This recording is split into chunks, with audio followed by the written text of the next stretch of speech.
Hello, ladies and gentlemen. It is wonderful to see you. It is crunch time. I'm here. A surprise. Not surprising to see the man, the myth, the legend, Bick himself. Let's What's good, brother? go. Nothing much, man. I got my Pats #1 jersey on. Previously Cam Newton, hoping for this to be our pick this year. You know what I'm saying? In the Caleb Williams sweepstakes. Look, It's brutal right now. It's brutal. I'll admit it. I hope that the Caleb Williams sweepstakes does not land in New England. Personally, I gotta say this: there's a lot of drama going on in the world, and not to make it political, but all I gotta say is this: if you can have a Jets fan and a Pats fan come together, then you could have anyone come together. That's what I'm So saying. let's just live like that, That's what I'm people. saying. All right. We didn't even get on live, and we already have a question, which is wonderful.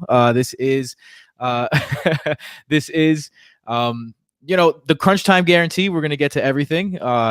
It's been quite the week for me, man. I've been in the trenches of sickness. My kids have been sick. Last night was quite the night for me. I was up all night. So if I'm a little bit like hazy, I'm playing. I was doubtful, but I was game time decision, and I got in. Let's go. All right. So if I drop a couple passes, I apologize, but I know that Bick is going to be there to keep me up and carry me.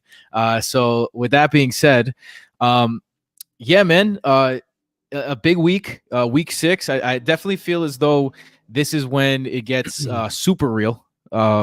Because if you are 1-4 or if you are 0-5 and you're not out of it yet, and we're here to help you get back. You're definitely not out of it. But with that being said, it's time. It's crunch time, and it's the crunch time guarantee time. So hopefully your teams are not in that situation, but if you are, we're going to try and dig you out. And if you are in a better situation than that, we're going to try and get you to make some moves here to get yourself in even better position. A lot of interesting matchups this week on the slate. A lot of players who may have been disappointed in solid matchups this week. Right off the bat, I could think about the Dallas Cowboys and maybe CeeDee Lamb coming back to life against the Chargers and maybe Tony Pollard coming back to life a little bit. And what is a matchup for you, Nick, before we get started with these questions? Because the crunch time guarantee is we're gonna have all these questions answered. But before we get started with these questions, what's a matchup that maybe you're looking at to exploit fantasy wise? What's your matchup of the week really that you think is gonna produce some fantasy points where maybe you weren't getting fantasy points before?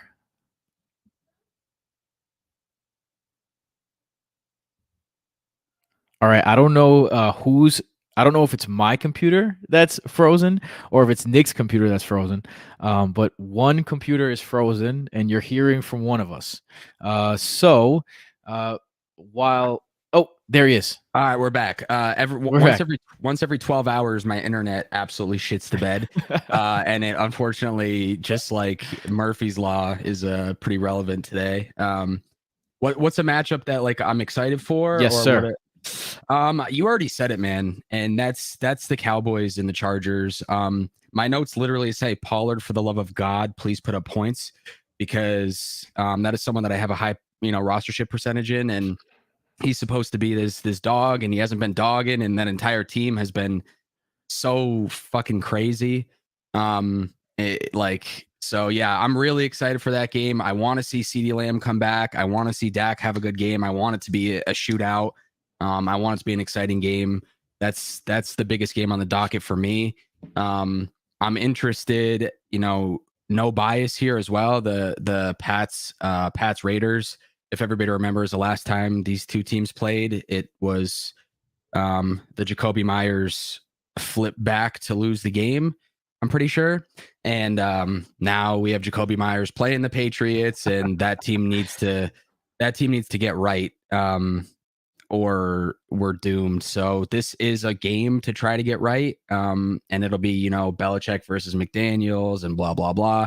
I think it may not be a fun game, but for me personally, obviously I'll be watching it, but Also another guy that I have a lot of shares in is Ramondre Stevenson, and I need to see him get right because he's sitting on my bench in a couple places right now. And it pains me so much. He was my hat hanger, as many know. So I'm pretty interested in that game as well. But the biggest one for me is Cowboys Chargers, personally. I'm glad you mentioned Ramondre Stevenson, man, because I have this feeling that look, first of all, I mentioned this in the podcast a couple weeks ago, but man, when are we going to stop being fooled by Bill Belichick running backs? I mean, going all the way back in history to like Mike Gillislee. Remember when he scored the 3 touchdowns in week 1 Oh against my the Chiefs? gosh. Holy cow. He was like a 3rd-round pick that year. And it's just like every time you expect New England running back to take the next step, they never, ever, ever do. But I think that the schedule is opening up for Ramondre a little bit. Mhm. I mean, you're the Pats fan. You watch them closely. I mistakenly thought the Pats were going to be a better team this year than they are. I mentioned that I thought Mac Jones could have a bounce back with the new offensive coordinator. I thought Juju could be a sleeper. I thought that the over 7 wins for the Pats was the easiest over-under win total in Vegas, period. Sure. Mm-hmm. Obviously, doesn't look good right now. Do you think there's any hope for this Pats offense as someone who watches them closely? Nope. No, I don't. I just don't think it's all just a bunch of so-so guys, and Mac Jones isn't the quarterback to elevate those so-so guys into making them look better than they are. And that offensive line is in shambles. The offense just looks stagnant. I mean, they get Thornton back, so hopefully they can get some speed, try to open things up a little bit. But I mean, you have Ramondre running out there, the least efficient he's ever been. You have Zeke out there pretty much doing the exact same thing. So your running game really can't get going. And then it's just a mess. It can get better because they're in a spot right now where can it really get worse? I mean, we said this last year, can it get worse? And we're like, how could it? And here we are. I think it got worse. So yeah, it has to get better, but better enough to come back and have any sort of resurgence. I don't know. I'm typically a pessimist generally, but I feel like I would have to be smoking something crazy to believe that this team can turn it around, because it's just nobody's in the right place right now. I mean, they're talking about Mac Jones losing his job, and Malik Cunningham just got signed and all this stuff. Like it's a sad time. Watching these games makes me sad, but welcome to the life of a Jet fan. I know. I will say this, man. If they decided to go with Malik Cunningham, that would be a complete shift in, I think, the expectations of the offense and the vibes of the offense. It would be hard for me to believe that, but Bill Belichick has done crazier things. He seems to be on the hot seat. He doesn't seem like he has the control that he had previously. I don't know. He seems to be like someone who's a little bit over their head, a little bit overconfident. And it makes you think, man, Tom Brady left. He won a championship without Belichick, and now Belichick is struggling in the wake. And the way that Belichick builds teams, it's for sustainability, which is fantastic. But the thing is, you can do that when you have the greatest quarterback of all time. When you don't have the greatest quarterback of all time, all of a sudden the way you build teams needs to change. And I think that he's been a little thick-headed, and I know that he can be that. Yeah, I agree entirely. I mean, you're drafting guys 3 rounds early because you know something everybody else doesn't know, and it's like, right, that's just not how it fucking goes. Like, and someone texted me, do you want the Pats to have the first pick? I'm like, of course they do, but knowing New England, man, they'll trade back to 32 and then draft a punter that was supposed to go 5 rounds later. Like, I am tempering expectations because it's just, as you were saying, it seemed like a bit carried by the greatness that is Tom Brady, and now we're seeing that come to fruition. So it's brutal.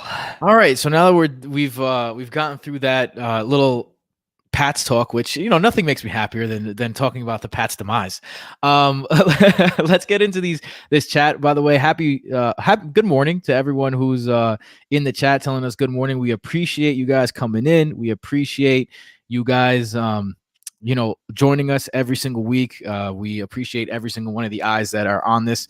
Thank you for supporting the brand. Thank you for supporting Crunch Time. So let's get started with these questions, because that is the Crunch Time guarantee. Let's do it. So Tom Brady Stan, #GOAT. Shout out to you, because this question came in at 11:02 and we were having a little technical difficulties, as you saw in the beginning of the show. So we didn't start the show until like 11:04, and somehow this question got in. I don't even know how it happened, how this question got in before we even started the program, but you are the GOAT, because you because you found a way. All right.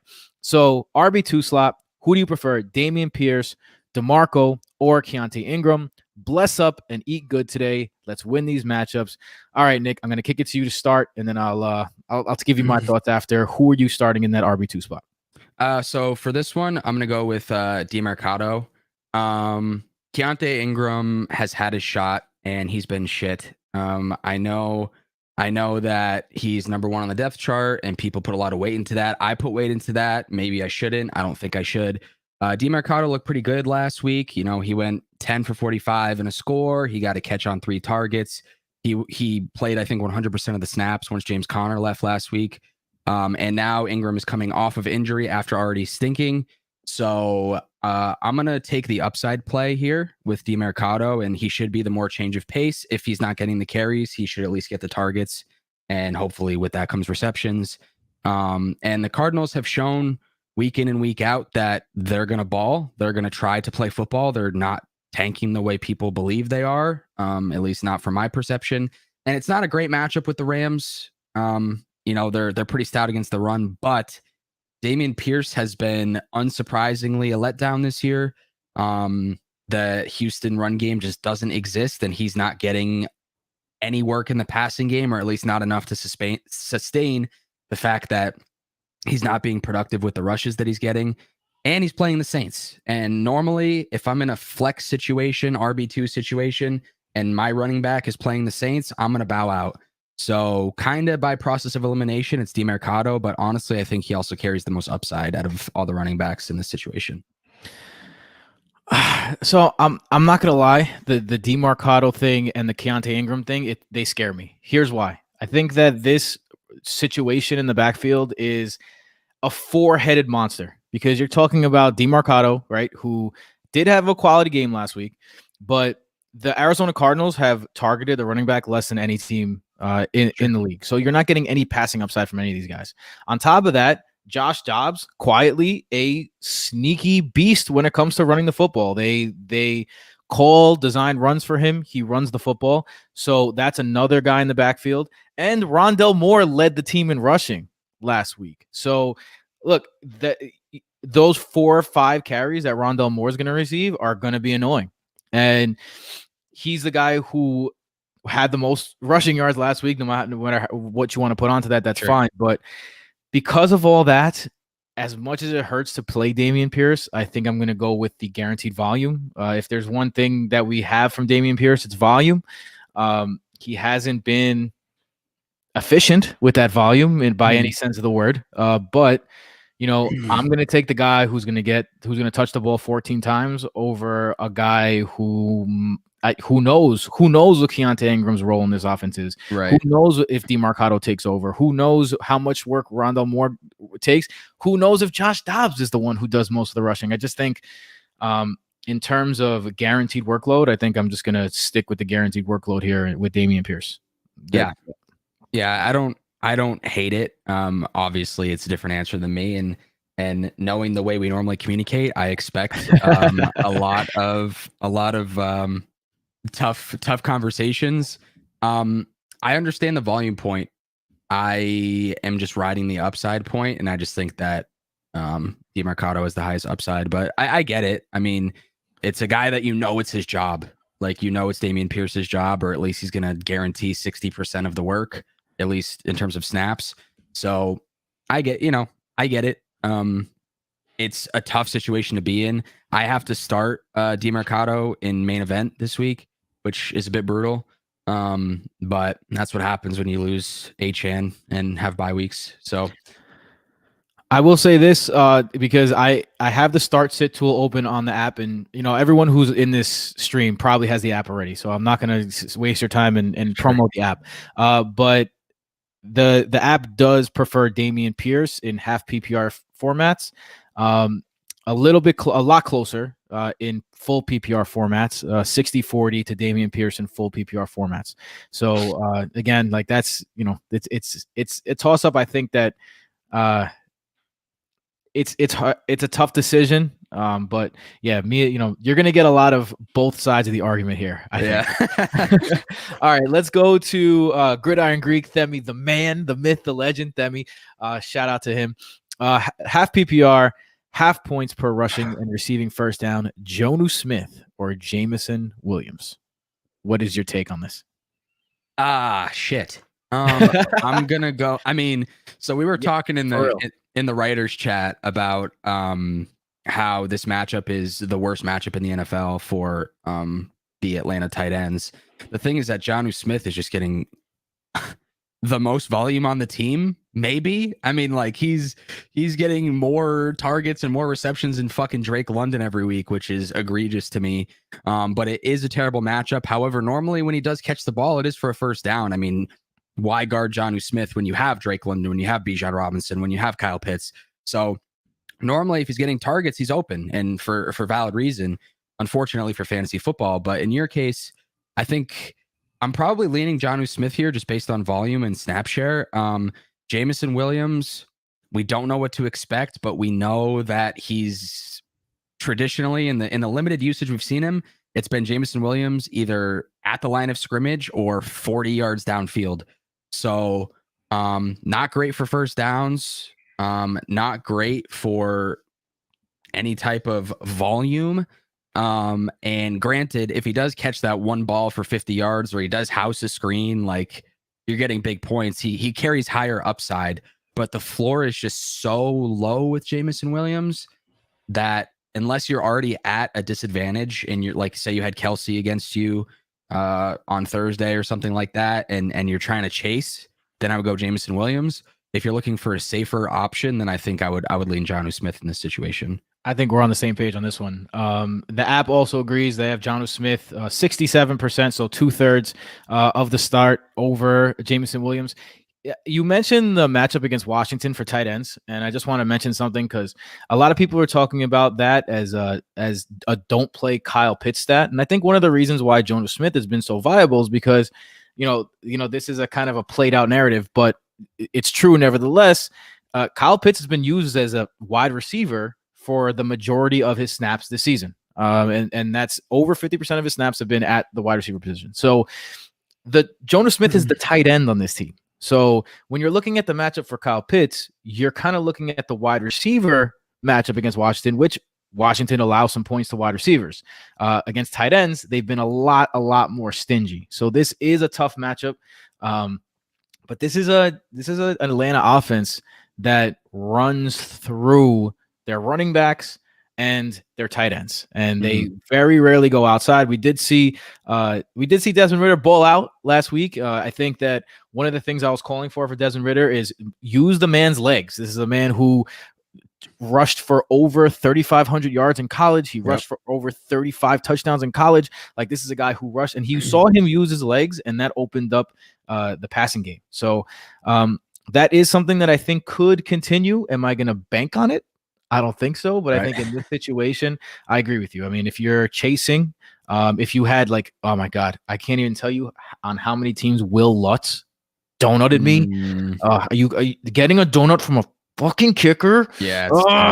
It's tough. And especially in a matchup where you're like, this is the Kansas City defense that's probably not going to allow many touchdowns, so he's going to have some field goal opportunities. Did not have Butker, went fucking crazy. Yep.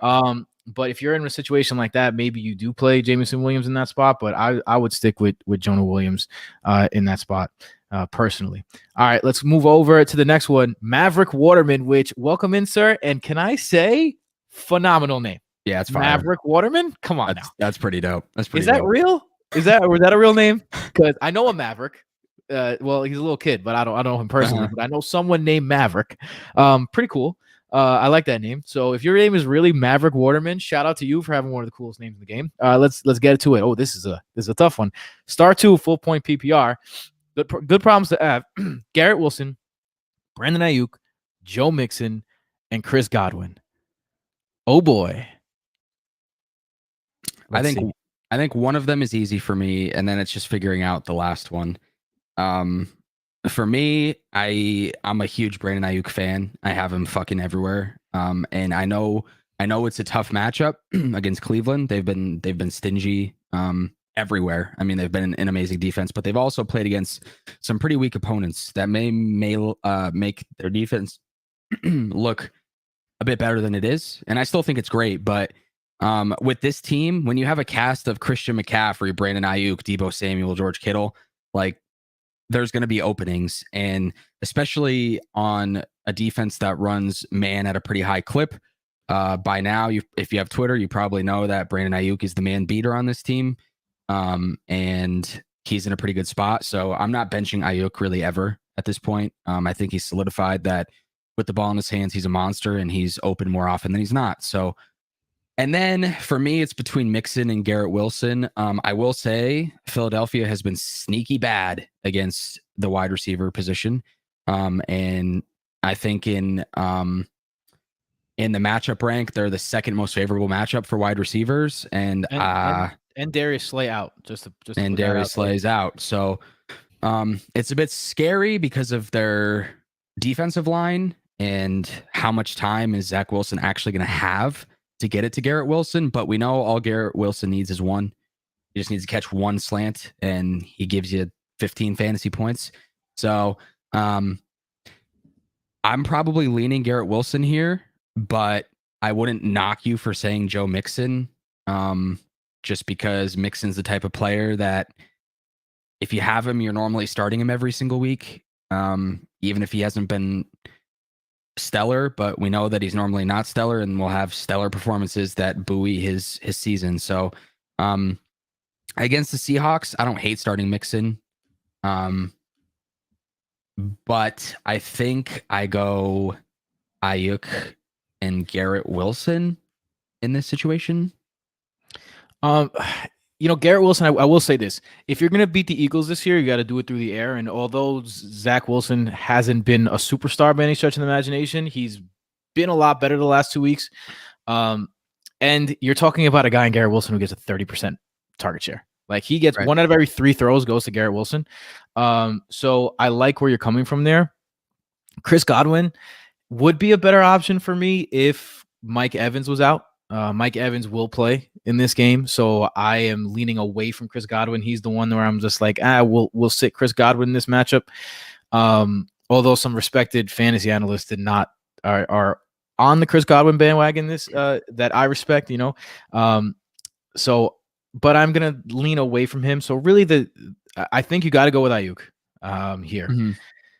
So I think Garrett Wilson versus Joe Mixon is the question. So what I'm going to do is I'm going to go to the app, my friends. Yeah. And I'm going to see what the app thinks about Garrett Wilson versus Joe Mixon in this matchup. Because like I said, it's volume here, and both of these guys get volume. Their matchups, the Philly matchup is a better matchup, but Seattle is not a bad matchup for Joe Mixon. Mm-hmm. The app has Joe Mixon by a pretty favorable margin, 88% in half PPR towards Mixon. Even that gets even just a tad lower, 86% towards Joe Mixon over Garrett Wilson. So my heart says Garrett Wilson, but I don't know if I'm just saying that because I'm a Jet fan. But I think that if I'm giving you fantasy advice, I'm going to say Joe Mixon and Brandon Ayuk are my two stars here. And that's like what I was saying before. Like, you can't really bench him. I'm just trying to be a bit savvy in this one. Like, Joe Mixon, you have a floor of about 10 points and a ceiling of 20 plus if he finds the end zone twice, if there's a day where he gets 8 targets instead of his 3 or 4, whatever he averages a week. Like, I'm looking at his game logs right now, and in PPR, he's, like I said, he's given you his lowest performance has been an 8.6 and his highest performance has been a 14. So it's like, it's very blah, But, Garrett Wilson could go 2 catches for 12 yards because Zach Wilson completes 7 passes on the day because he just can't get the ball off. So I get it. Like it's another a floor versus a ceiling thing. And I guess in this one personally, I think Garrett Wilson has the higher ceiling given the matchup. So I was kind of more leaning the ceiling and the more exciting play, I guess. But I can totally see like why the app would say start Mixon because he presents a better floor and his volume is just. I know a lot of people have a rule, like a flex rule, like if you're going running back versus wide receiver, you go running back. Some people, or you go wide receiver. A lot of people go running back though, so it makes sense in this situation. So yeah, I can get behind Mixon. And now that I say it out loud, the way that I just explained it, maybe I like it more. To be noted as well, Elijah Vera Tucker, who is undoubtedly the best offensive lineman on the Jets, he's out for the rest of the season. He tore his ACL. But Jordan Davis on the other side is not going to play for the Eagles. Also, we should note that Sauce Gardner and DJ Reed, the awesome All-Pro cornerback duo for the Jets, are not in the game. So that might force the Jets to pass a little more. But if the Jets need to pass a little more, that might open up the pass rush a little bit for the Eagles, especially considering that Darius Slay's out of the game. That might mean some more blitzes for the Eagles to give the quarterback a little bit less time. This is a good team at adjusting, good coaching staff. So there's just a whole lot of injury variables in this game that could swing the matchup one way or the other. So yeah, I'm just gonna go with the safe play with Mixon. All right, let's move on to the next one. Michael Meros. I'm gonna assume this is a Greek. Kalimera sas. All right, Michael Meros, 2 for you. Darren Waller, George Kittle, or Jake Ferguson at the tight end position. Then for the other one, Hollywood Brown or Saquon Barkley. I appreciate you all on Brodo. We trust. That we stopped saying that. I don't know why we stopped saying that as like our catchphrase, but that is the telling sign of an OG. Where I didn't know you had a bicep, like a Chinese bicep. Oh, yeah, what is that? Bad. Yeah, nothing bad about that. We could show our bicep tattoos here. What does that mean? It says mom. Oh, awesome. I love it. Like, that's so wholesome. That's so wholesome. I'm like, I want to get something for my mom. What's like, it looks dope. And then people be like, what is that? And I'm like, I love my mom. So what? I mean, it's better than that like old motorcycle tattoo. Yeah, like with the heart. Like the mom. Yeah.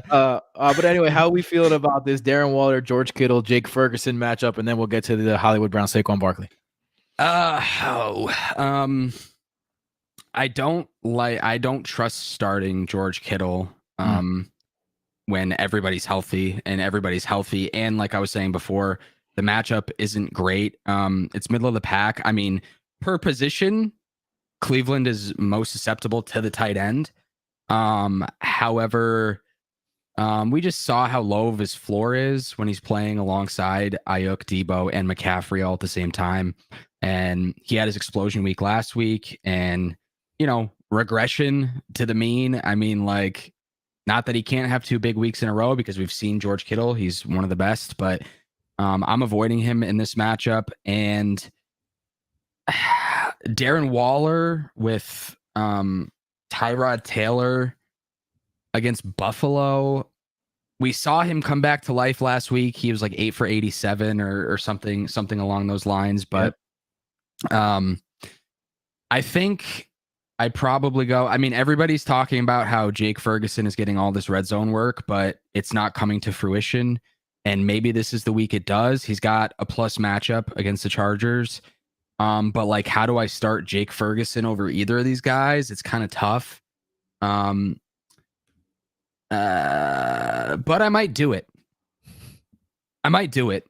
Because looking at it, like, I'm not going to Darren Waller with Tyrod Taylor could be great, and he could also be horrendously bad. We don't really know what to expect there. And he's been dealing with this groin injury, which he's active. So it's not anything to worry about, like, major, but I don't love it, especially in a game that should be a fucking blowout. And who knows if he sees the fourth quarter, if they're losing by 25. Jake Ferguson feels like way too overthinking it, but I think that's probably my pick in this situation. I don't think it's George Kittle. As much as I love George Kittle, the player, for fantasy purposes, he's just not producing. So with the best matchup out of all of these guys, I'm gonna lean Jake Ferguson, believe it or not. I mean, I get where you're coming from here. Last week was like kind of like the resurgence of the tight end week. I personally got hammered by the George Kittle performance. I was cruising to a victory, and then all of a sudden I woke up to a loss. That wasn't nice. But you know, I agree with you about George Kittle. He's just, I mean, if you have George Kittle and Darren Waller, I don't know how you ended up with both of those guys. For Darren Waller, like I like the tight end when you have a backup quarterback, and Tyrod Taylor he's definitely very capable. I mean, I wouldn't call him a superstar by any means, but he's capable, and there is a chance that he's an upgrade over Daniel Jones. Like that is not, it's not 100% that he is a downgrade to Daniel Jones. So. With that being said, I think I'm going to lean Darren Waller here. I know Jake Ferguson has the opportunity, but it should be noted that the Chargers defense, while giving up plenty of points to the wide receiver and to the running back, as I confirm here, they're just average against the tight end. Right in the middle of the pack. I think I'm going to go with Waller here. I'm going to ride that little wave. The Waller injury does concern me. I would keep my eye on that, but I haven't heard anything about that. But there is something about a soft tissue injury for an old guy, that is concerning. So, I'm going to lean Darren Waller slightly. But how about this one? This is a hard one. Hollywood Brown, who's been much better than expected and probably will be used more now that James Conner is out. I mean, Josh Dobbs has been better, so Hollywood Brown has been better. Or Saquon Barkley on the return. How are you feeling about this one? For me, it's honestly not that difficult. I'm going Hollywood the entire time. Wow. He's been balling, dude. He's been playing out of his ass. I don't see it stopping. I know that the Rams are a tough matchup versus the receiver thus far this year, but I love Hollywood Brown. I've always loved his game. I was a big fan of when he went to Arizona, and this year he's just been the alpha receiver on that team. And Barkley, I'm not sold that he's playing, and if he plays, who knows how much he plays? Who knows how much he produces given the circumstances? I mean, I'm not comfortable starting Saquon Barkley this week, especially when I have someone like Hollywood Brown in this situation. It's just like, for me, it's a no-brainer. I would just sit on Barkley, and normally I'm a guy that's a proponent of, if he can, all he needs is one. Like I was saying with Garrett Wilson earlier, all he needs is one, and Barkley's that kind of guy. But so is Hollywood this year. So I'm definitely okay with starting Hollywood Brown. His floor has been awesome. His ceiling has been great. And if I miss out on a big Barkley week on my bench, his first game back without Daniel Jones against the Bills, then so be it. But the two places I have Barkley, I don't plan on using him this week because I feel like I have solid options, and I can rest pretty easy with that. I mean, I think that first of all, the app agrees with you. The app gives a 55 to 45% advantage to Marquise Brown, so a very slight advantage. I do think I need to call out a couple things. The first thing is the matchup. In theory, is not in theory. The matchup is better for Saquon Barkley. Now, the Rams are 25th in true matchup ranking against a wide receiver, and with James Conner out, you do imagine that they're going to focus more on stopping the pass. And on the other hand, Buffalo has been slashed on the ground by running backs. I mean, I was there live to watch Breece Hall take them. A hobbled Breece Hall in his first game. Take them for like 170 yards on like 5 carries or something like that. Some ridiculous number. I can't exactly remember what it was on week 1. But so that is a susceptible team, especially because something that's been going under the radar, just ravaged by injuries, including probably the best middle linebacker in the NFL right now, and that's Matt Milano. Matt Milano is not playing in this game, is going to be out for a minute. So this a running back against Buffalo is something that's good, especially with Tyrod Taylor behind center. You assume they're going to lean on the running game, even though Saquon is coming back from an injury. With that being said, there's a chance that Saquon doesn't do anything in this game. There is a high possibility of that happening. There's not even is it confirmed that he's going to play for sure? There's a chance he doesn't even go, and that's right. what I was about to say. What time is this game? The game is Sunday night.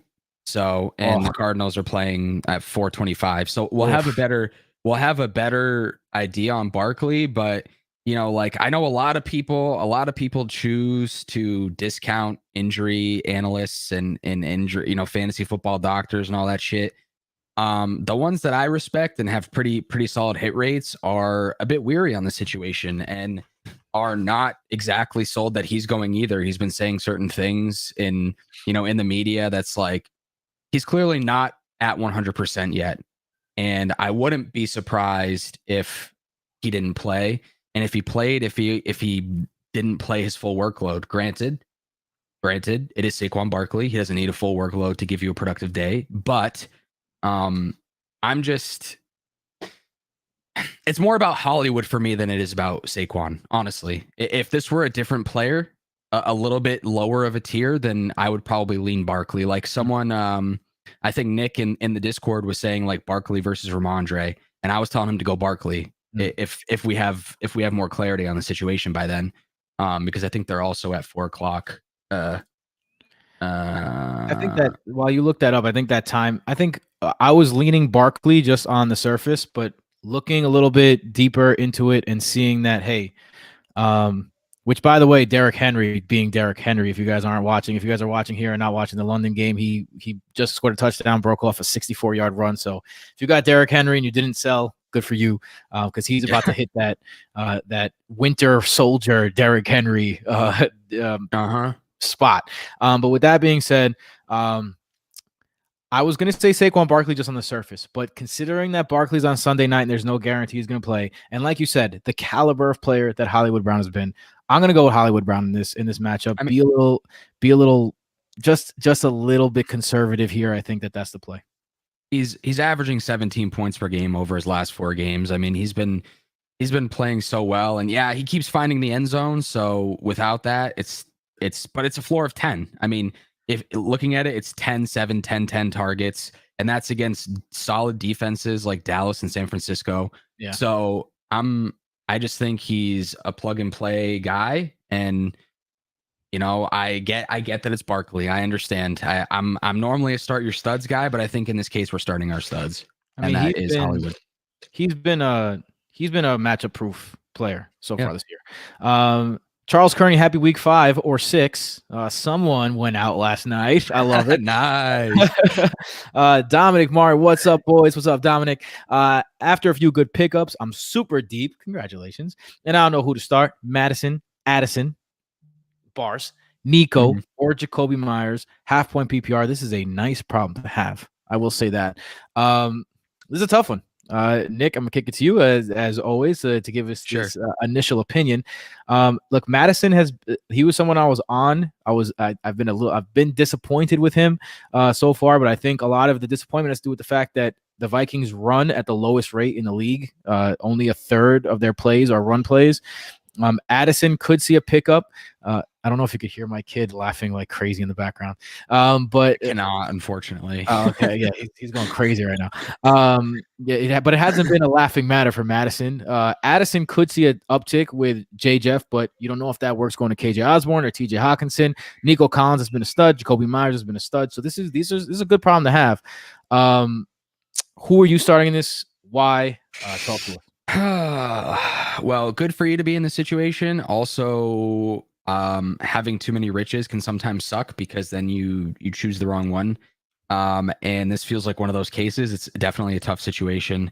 My note for Alexander Madison is, if not now for Madison, when? So against Chicago, who is the best running back matchup in the NFL right now, especially in half PPR, I think I lean Madison. Jacoby Myers has been nothing but productive. I mean, some people in the Brodo world like to say that he's a jag and that he sucks, but he's done nothing but produce for a couple of years now. So I'm definitely in on Myers, but I think I'm leaning Madison just based on how good of a matchup. And people are like love to say that Cam Akers is getting more work, and that more work is like 25% of the snaps. So I'm leaning Madison here. Addison, we hope to see him get more volume. We hope to see him play more snaps. They probably go 3 wide a lot more with Jefferson out, but and then Nico Collins has been great as well. But I don't love his matchup against the Saints. So with all of these guys, yeah, I think the order that I go would be Madison, then Addison, and then Myers and Nico Collins. So take that however you want to take that, but I think I'm going Madison in this situation. He'll get his touches, and they should be high valuable touches based on the matchup. So I mean, I agree with you. I think here I'm going with Madison because of that matchup. I think the fact that Justin Jefferson is injured might switch that usage a little bit towards the running back. I think that's a possibility. For Addison, I just got to wait and see for a week. I don't know if he's going to be the guy. That might burn me. There's a couple of leagues where I have to play him, and I'm kind of excited for the fact that I have to play him. But that might burn me. So I'm admitting that might be the case. But with that being said, I think I'm going with Madison here. The app also agrees. It gives a slight edge to Nico Collins over Jakobi Meyers, and then it gives Alexander Madison the 72% start over Nico Collins in half PPR, which is, let's see, is this a half PPR setting? Yeah, so this is a half PPR setting. It does switch a little bit to Nico Collins in a full PPR setting. So that is something to monitor. But in a half PPR setting, I think that you got to go with Madison in a phenomenal matchup against the Bears. The Bears have been absolutely wrecked by running backs, and I don't expect that to change anytime soon. So I'm going to agree with you here, and I'm going to go Madison in a very tough matchup. Oh, Dominic Martin says we need to start 2. That's a twist. So I think we're going to go with Madison, and then after that, so you got Nico Collins versus Jakobi Meyers is, I think, what we're talking about here. And the app in half PPR has Nico Collins with a very slight advantage, 56% over Jakobi Meyers. Now, these are 2 tough matchups. New England, although they've been sorry in terms of their record, their defense has still been tough against wide receivers. New Orleans, arguably, Marshawn Lattimore is having the best season of his career so far. He's been absolutely outstanding. They've been able to and actually shout out to Themi, who tweeted this earlier this week. They've been the best team in the league in bringing pressure with just 4 guys with their front 4. And when you look at CJ Stroud, and he's been great, but he's a rookie. So when you look at his numbers when facing pressure and when not facing pressure, his numbers fall significantly when facing pressure. So that does worry you for Nico Collins. This is also a revenge game narrative against Jakobi Meyers, maybe wanting to go back and showing his old team who's boss. So the app gives a slight edge to Nico Collins. For me, I give a slight edge to Jakobi Meyers in this matchup. How are you feeling? I'm very okay with that. I mean, Jakobi Meyers is getting 10 fucking targets a game, and he's catching them. I mean, and it's not like he's pulling like a Rondale Moore situation where he's doing everything at the line of scrimmage. Like, he's getting 10, 15 yards downfield and then on his receptions. The way that offense goes is Devontae Adams, Jakobi Meyers, Josh Jacobs. That's it. So I'm okay with that. I still think there's something to be said about Addison, honestly, but I'm okay going Meyers. I mean, Meyers has just been too good to bench at this point. All right, let's move on to the next question. This is a tough one. Jordan, because vowels, who needs those? Good morning, gentlemen. My running back is Austin Eckler. Thank God he's back. Oh, yes, brother. Thank God the man is back. Pacheco Thursday night. So I need a flex between DeAndre Swift or Alexander Madison. We just talked about Alexander Madison. DeAndre Swift playing the Jets, who shady. The Jets have been very easy to run on this year. A very easy matchup, and DeAndre Swift has been an absolute beast. He's been getting the most usage. Like it has not. It went from Kenneth Gainwell from getting 70% of the carries in the first week to DeAndre Swift getting 70% of the carries since then. So he's been the main back in this backfield for them. It's tough for me to sit DeAndre Swift. We just talked about Alexander Madison and his fantastic opportunity, but it's really tough for me to sit DeAndre Swift. The app agrees in full PPR, 84% to DeAndre Swift. I love myself some Madison, but just because of all the unknowns around the Vikings right now, I don't think you could sit a guy with guaranteed. I think DeAndre Swift right now is one of the more guaranteed players you could play. So I'm going to go with DeAndre Swift. Yeah, long-winded way to say DeAndre Swift for sure. Like I agree. I mean that O-line is awesome. He's been playing awesome. It's no contest for me. I'd go DeAndre Swift here too. All right, let's do it. Clay, what's good, brother? He just wants to give some advice. Raiders defensive special teams in DFS if Malik Cunningham starts. I think that's some good advice. All right, Charles Kearney says, interesting half-point PPR flex question. I have Josh Palmer, but now T. Higgins is expected to play. I don't know if I risk it. I'm not risking it. I'm playing Josh Palmer. I don't want to risk it. No. I've been burned by T. Higgins too many times I'm going to play, but I'm just going to go out there and run routes and be a decoy. It's just happened too many times, and if I get burned by it, fine, but I'm not getting burned the other way again. Yeah, it's a tale as old as time. It is. We have T. Higgins as a game time decision. He's expected to play, and then you watch him standing on the sideline like he's just sitting there like, yeah. And when he's on the field, he's a decoy. And then you see Jamar Chase like playing football, and T. Higgins is just so.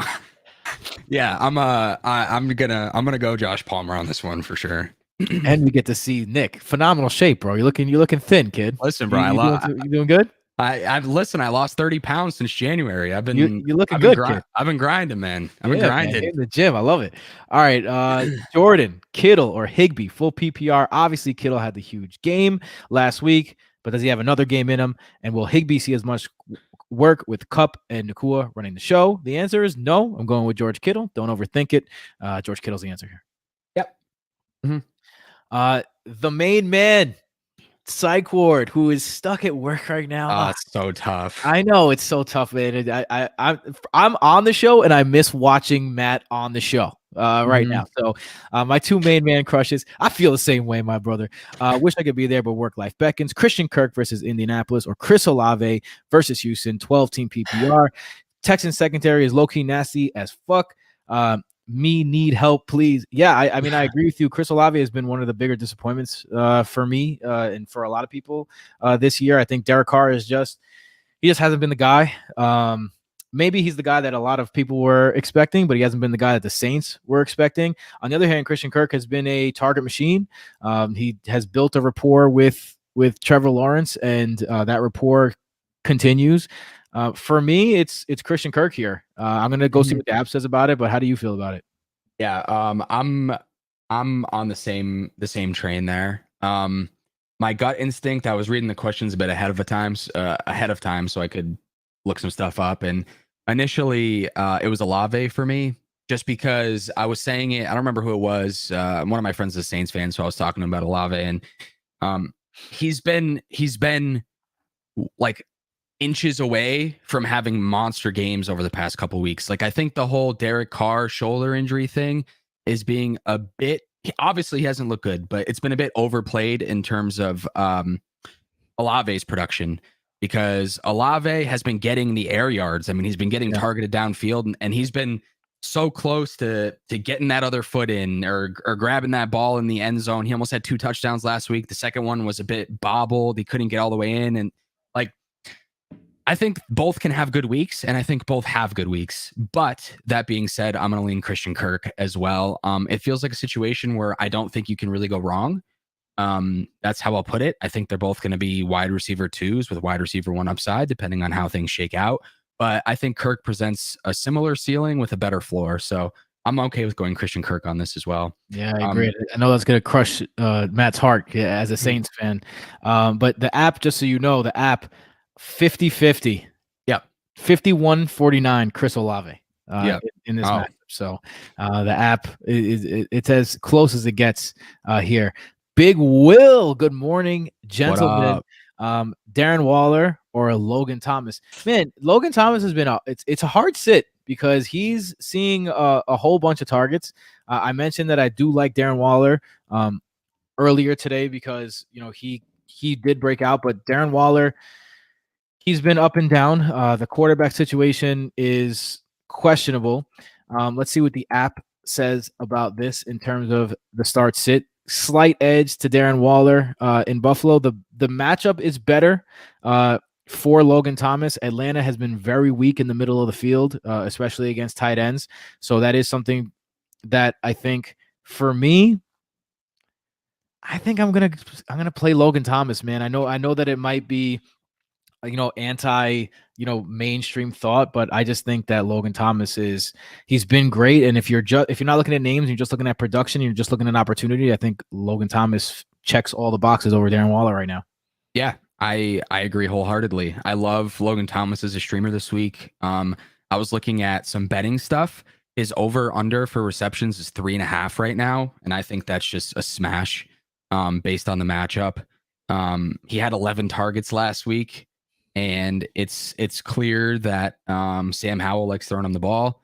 And like I said, it's a great matchup. So I'm okay with going Logan Thomas. We're just at a point in the season where like you were saying, you have to get rid of the names a little bit. You have to not think about the draft capital that you put on these players and put in the guys that are producing. So I'm okay with putting Logan Thomas in this situation. It's funny because one of the things that's the hardest thing to do as you go on in the season, no matter what the production is at, is just letting go of that draft capital. And it's time to do that. If you're not doing that, it's time to do that. Not necessarily saying that Logan Thomas is a must start here over Darren Waller, but it is to be said that it's time to look at production over draft value.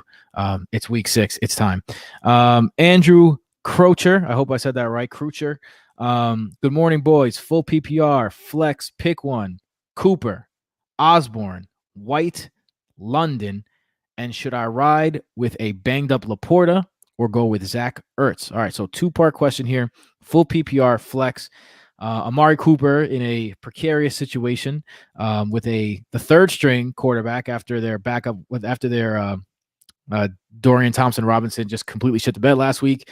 They're going with the XFL sensation.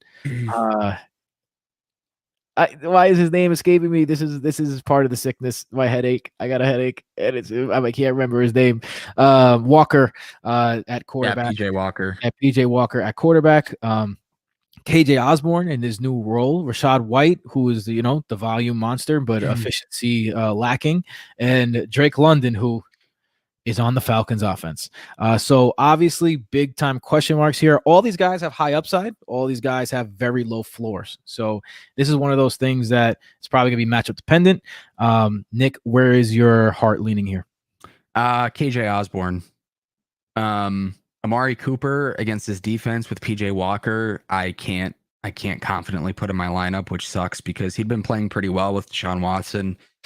Rashad White is against Detroit, who has just been annihilating running backs for fucking a year and a half now.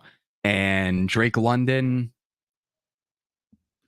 you need him to score. You need him to score a touchdown because his volume alone will not be enough to sustain him, in my opinion. So, and I think Osborne has a pretty solid floor this week, especially against Chicago. I mean, he was already playing a shit ton of snaps already. And now he's probably playing 100% instead of 95%. And more targets are going to have to go his way. So yeah, I like the matchup. I like the situation now that there's no Jefferson. So, honestly, like looking at the names, it seemed like a tough decision at first. And for me, it really isn't that tough. I'm going KJ Osborne here. All right. I like where you're at here. I mean, first of all, let's go to the app. So first, Rashad White has the advantage over Drake London in this matchup, although the wide receivers against Washington have been they've been able to score. So like I said, like I'm starting Kyle Pitts over Zach Ertz in one of my leagues because I'm not scared of the tight end matchup. I'm scared of I'm embracing the wide receiver matchup for against Washington. So I do agree with you though. Detroit has been absolutely gobbling up running backs, and I could see this being a game where Rachaad White just falls through the floor. Like I could really imagine that. So if we're talking about White versus Osborne here, the app gives the advantage to Rachaad White, but I think that's because of the unknown around KJ Osborne. Look, KJ Osborne has been good in his opportunities without Jefferson. He does profile as the favorite. If you go to BrotoFantasy.com or the Fantasy Football by Broto app, he is one of the sleepers this week. Obviously, Nick is on board with KJ Osborne. I'm definitely sitting Cooper. The Rachaad White matchup scares me. So it's going to be London or Osborne for me. So let's see what the app says. London versus Osborne. Let's see. It's KJ Osborne 51-49 over Drake London. And I think that's how much I am also leaning towards Osborne, just like super slightly. But if I had to rank these guys, it's Osborne, London, White, Cooper. Yeah. And the thing about this situation is that like the wide receivers for Atlanta can have a good game without Drake London having a good game. We could see Van Jefferson have fucking 5 catches. We can see Mac Hollins have 4 catches. Like, even though it's a good matchup for them, it's not like he's even the most reliable receiver in a week in, week out basis. So I just think Osborne, he's a jag, but I mean, motherfucker ducked from catching a touchdown last week, which was ridiculous. But I just think it's just an overall better situation. I'm surprised I'm not surprised it's that close, probably because KJ Osborne has been buns like the rest of the year, but so has London. Like I said, unless he's scoring a touchdown, just because of he's not really getting separation, and it's just blah. It's just a blah situation. So I'm gonna chase what I think is higher upside with Osborne and even a higher floor. But you know, we give you the information and you make the decisions. So we are coming up on the hour mark, but it is the crunch time guarantee that we're going to get to every single question that you guys got. So if you have any questions, don't hesitate. Throw them in there. Throw them in the chat. We are going to be a little quicker, though. At least we'll try. This is what I do. Michael yells at me all the time for being too slow and talking too much. But with that being said, let's go to the second question here. Laporta versus Ertz. Last I checked from Schefter, Laporta is a true game time decision. Do you go with Laporta? Do you go with Ertz? For me, it's going to be Ertz just for the guarantee here. Like I'm not trying to get donutted, and Ertz has been a target monster. I totally understand if you want to go with Laporta. I'm going with the safe option. I think that if you want upside, you go with Laporta, but there's no guarantee he's going to play right now, which makes me scared. So I'm going to go with Ertz here. Yeah, that's fair. That's fair. I will note that they're playing at the same time. Yeah. So at least we'll know. Yes. And if they're both playing, it's really hard to sit Laporta. But agreed.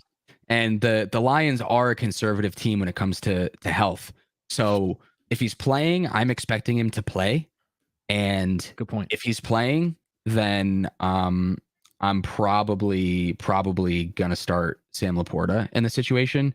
But I mean, Ertz has been getting volume, and he's been producing in his elderly state. So, I don't hate it. I mean, he lucked out last week by finding the end zone in a situation that I thought was kind of like a smash spot for him. So it's tough, but I would go Laporta just because he's just been so unstoppable. The Rams 6th in true matchup ranking against the tight end, which true matchup ranking and tight ends correlate the biggest because it is the most matchup dependent position.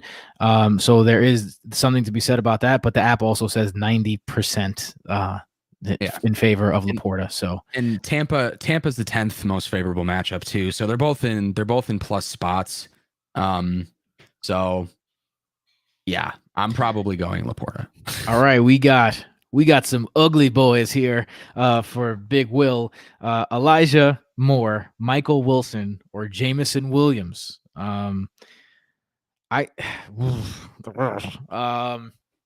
Tough one here. I mean, just off the bat, I think that I prefer Michael Wilson. I know that he's been up and down, but when you're talking about Elijah Moore, you're talking about a third string quarterback. Although the team has been, look, Elijah Moore, I haven't been shy to say it, is one of the most overrated players in the NFL. He had 3 good games in his entire career, and everyone kind of has crowned him. Look, I just don't think that a team that's building a young squad like just gets rid of someone like that without it being a problem. And so far, they've schemed up Elijah Moore, and he's done absolutely nothing with it. So I can't start Elijah Moore with PJ Walker in tow. And Jameson Williams has a chance to get you a 0. On the other hand, you assume that the Cardinals are going to pass more because of the absence of James Conner. And Michael Wilson has had big games. So I think that I'm going to play the upside here, and I'm going to go with Michael Wilson. How are you feeling? I agree. Just plain and simple. I liked him a lot last week. And what he did last week was get 1 target. He got that target in the 4th quarter, maybe 2 targets, but nonetheless, he got his first catch in the 4th quarter. And I'm a proponent of squeaky wheel type stuff, or like if a guy put up a goose egg the week before, he's probably going to get more love the next week. And that's the situation we're in.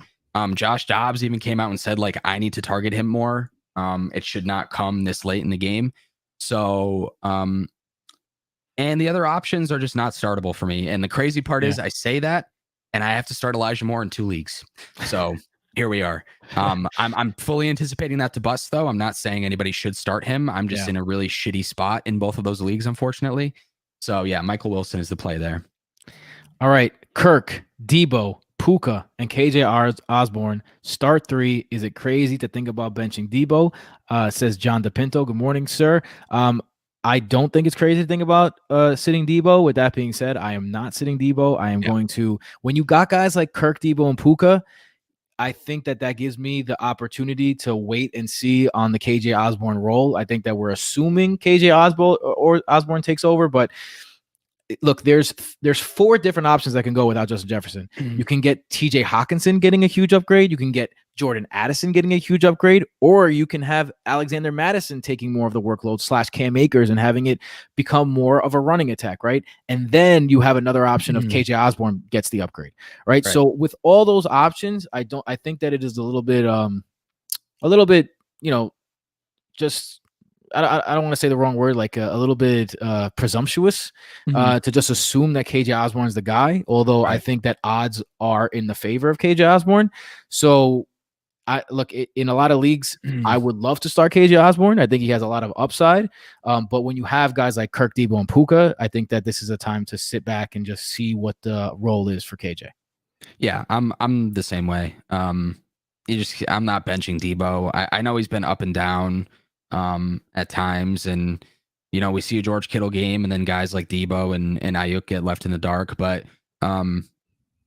it's just a rotation. I mean, I'm not sitting any of those 3 guys for KJ Osborne either. It's just overthinking. I'm not skipping you, Boyd. I'm gonna get to you, but just because this is a follow up here, do I swap one of those 3 and hope Saquon goes and put him in the flex? No. I think that again, if you're talking about like what the situation Big Will has, where you're going to start Elijah Moore, then yes. But when you have 3 studs like that, you just gotta ride the studs, ride your stallions. Speaking of stallions and studs and stallions, I wonder why those words are on my mind. What up, Boyd? We love you, bro. Michael with the extremely specific question here. Fellas, am I bugging for wanting to start Dalton Schultz over Darren Waller? Waller is playing through injury with Tyrod. Schultz gets New Orleans, who's 31st in points per game, but 18th in true matchup rank. No Tank Dell. I don't think you're bugging, but I wouldn't do it. How are you feeling about that, Nick? I agree. So I have a lineup decision that I'm trying to make in my FFPC main event lineup, which contains Dalton Schultz, and I am benching Dalton Schultz for Ramondre Stevenson and DeMercado. I don't like Schultz's spot at all. New Orleans has been killer against tight ends, and I know that true matchup ranks shows that they haven't been as good as the numbers say. However, just historically over the past couple of years, they've been locking down tight ends, and Schultz has not been getting the work reliably up until last week. Even when he caught a touchdown 2 weeks ago, Devin Singletary threw it. And Mike's trying to give me start sit while I'm doing a start sit show, and he can eat shit. So here we are. But yeah, I'm not starting Schultz over Darren Waller. I'm not comfortable with the lack of volume that he'd been getting prior to last week. I don't think Tank Dell automatically means that Schultz gets his targets or anything like that. It just spreads around, just like Jefferson going out spreads those targets around. So, yeah, I am not on the same page with him as him with Dalton Schultz, apparently, but I'm not starting Dalton Schultz over Darren Waller. All right, man. We got some breaking news here. Again, we're not watching the game because there's only so many things we could do. Ryan Tannehill going in to the locker room on a cart with an ankle injury. Malik Willis, not Will Levis, in the game. Oof, interesting for the Titans. Maybe good news for Derrick Henry, maybe bad news for Derrick Henry. Definitely bad news for guys like DeAndre Hopkins and Treylon Burks whenever he comes back. A little bit rough there for the Titans, but if you're in that situation, wanted to definitely cover that before we parted ways here. All right, let's go to the next question. Smitty, another week. Let's go, fellas. Let's go, Smitty. I know this question is crazy, but is there any way you are starting Myers full PPR over any of Lamb, Amon-Ra, Kupp, or Nakua? LOL. Listen, I don't think that's crazy. This is a guy who's been getting mad targets, and in full PPR, you want guys to get mad targets. With that being said, CeeDee Lamb is in a phenomenal matchup. Cooper Kupp and Puka Nakua, they had identical stat lines in half PPR last week. Only one less target for Puka, so I think that these guys are both going to get targeted. Amon-Ra coming back from an injury, I think that is something that might be concerning, but he is Amon-Ra St. Brown, so you gotta roll. I don't think it's crazy. I think are you asking us if you should? I think that's another question. Yeah.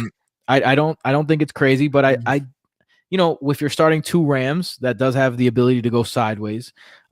So if there's anyone in here, maybe start him over Puka, but you can't sit Puka at this point. Like I have Puka in a bunch of leagues, and he's been amazing.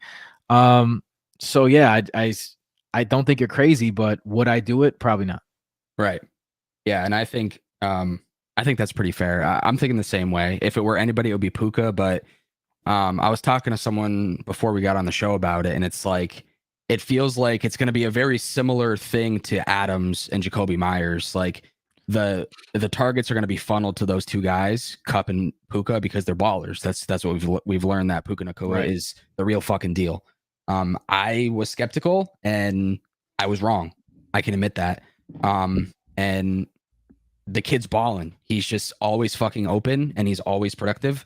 And we've only seen 1 week of them together, but he kicked ass. So I'm not worried about it. I think he's going to get his 10 targets, his 8 targets, whatever it is, and they're going to be pretty valuable because he's going to be wide the fuck open. It's crazy. He's like the Samoan Cooper Kupp. Like he does everything Cooper Kupp does well. He just really gets open. He finds spots. Simply good at football. So yes.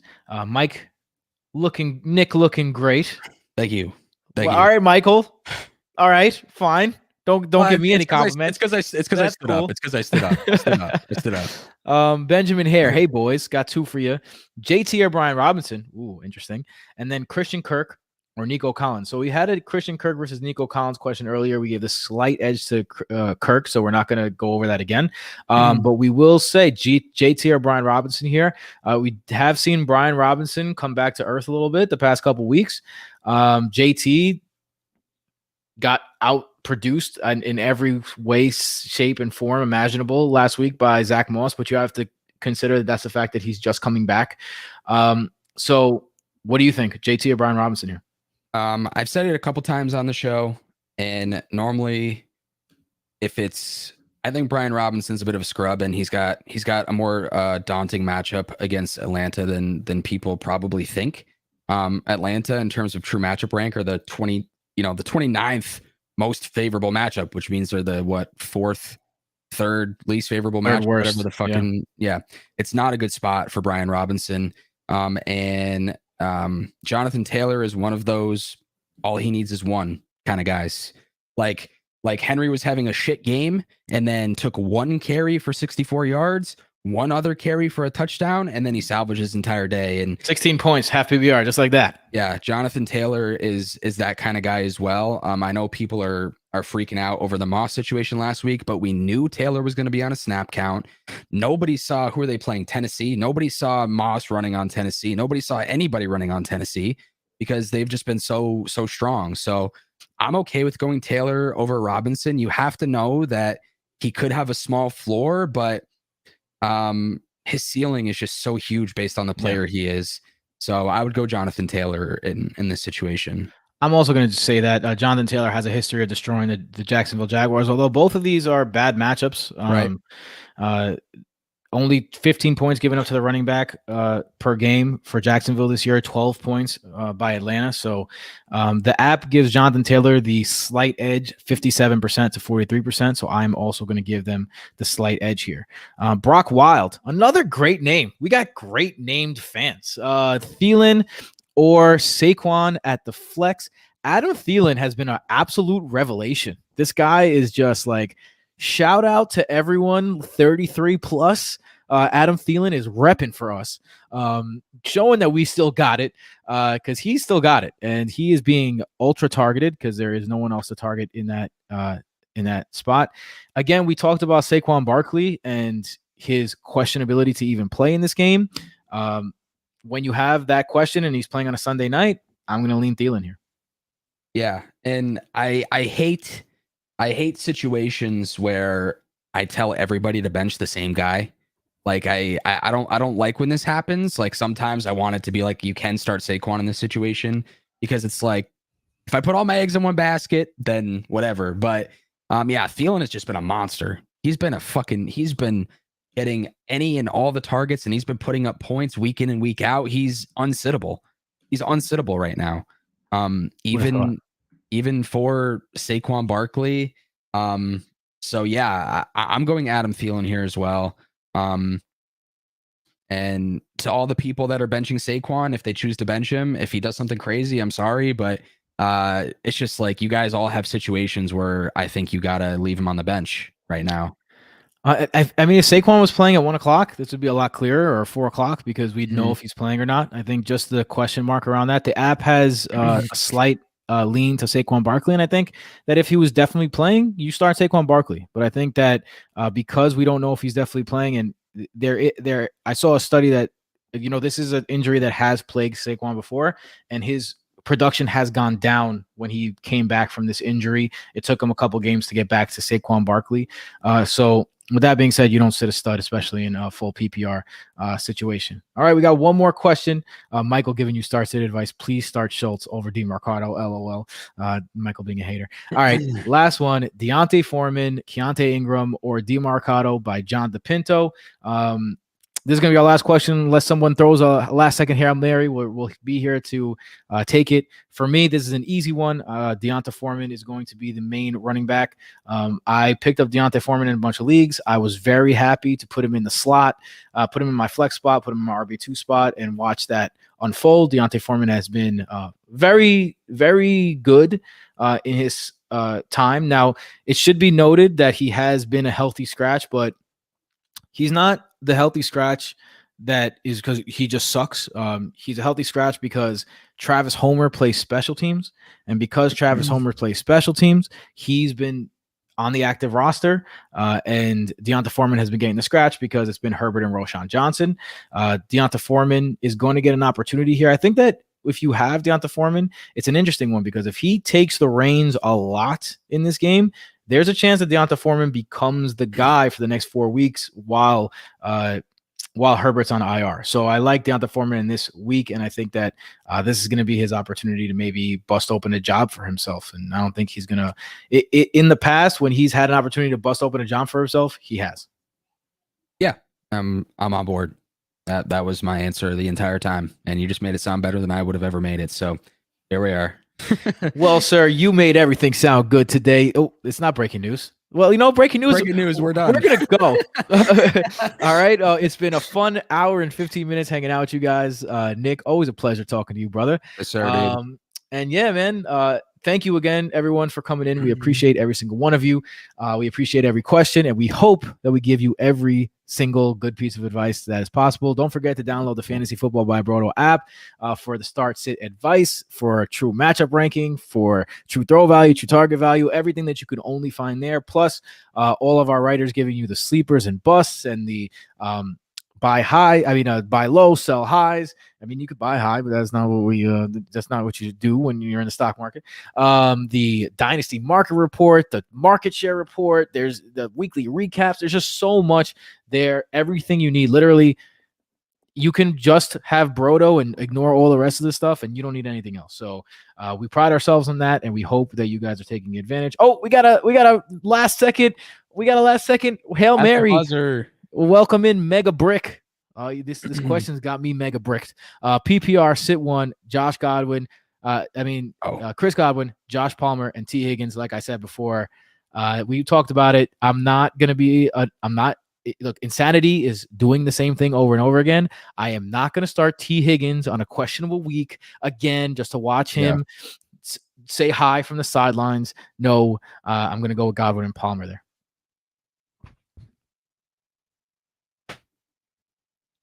I'm going to do the same thing. I couldn't have, like Nick said, I couldn't have said it better or made it look any better myself. So we'll end on that high note. Peace out, everyone. We got to put in our own lineup, so we got to get out of here. Yeah, amen to that. Enjoy Sunday. Enjoy week 6, and W's to everyone. Peace.